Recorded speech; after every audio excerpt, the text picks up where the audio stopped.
ఇది పాలకూర వెల్లుల్లి కారం. మనం మామూలుగా పాలకూర టమాటా వండుకునే వాళ్ళం కదా. ఇప్పుడు కిడ్నీలో రాళ్ళు వస్తున్నాయని టమాటా వేయటం మానేసాం.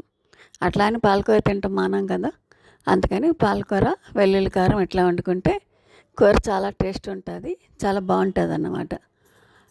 దీంట్లో కావాల్సినవి ధనియాలు, జీలకర్ర, శనగపప్పు, మినపప్పు, ఎండుమిరపకాయ, ఉల్లిపాయ చిన్నది, ఎల్లుల్లిపాయ చిన్నది కావాలి.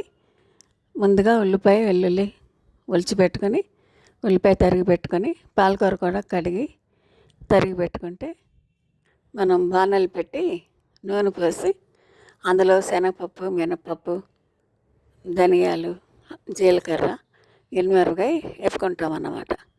ఇదంతా బాగా వేగిన తర్వాత ఒక జార్లోకి తీసుకొని అది మిక్సీ పట్టుకోవాలి.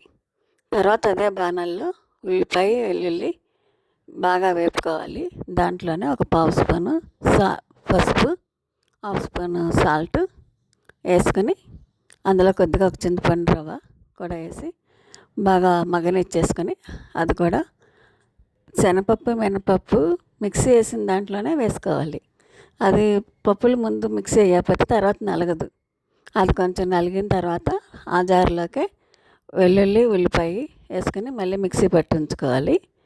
అదే బాణల్లో కొద్దిగా ఆయిల్ పోసి పాలకూర తరిగింది మనం రెడీ పెట్టుకున్నది వేపుకుంటే ఆ తర్వాత అది బాగా మగ్గిన తర్వాత ఈ మిక్సీ పట్టుకున్న ఆ వెల్లుల్లి కారం అంతా ఉంది కదా, అదంతా వేసుకుని మగ్గనిచ్చుకుంటాము. ఈ పాలకూరలో చాలా విటమిన్స్ ఉన్నాయి. ఇది అన్నంలోకి చపాతీలోకి కూడా ఈ కర్రీ చాలా బాగుంటుంది.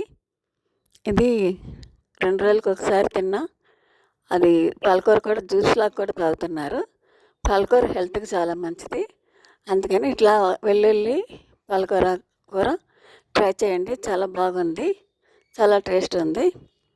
అలాగా పాలకూర మగ్గాక మిక్సీ పట్టుకున్నదంతా పేస్ట్ వేసేసుకొని కలుపుకొని మగ్గనిచ్చుకుంటే వెల్లుల్లి పాలకూర రెడీ అన్నమాట.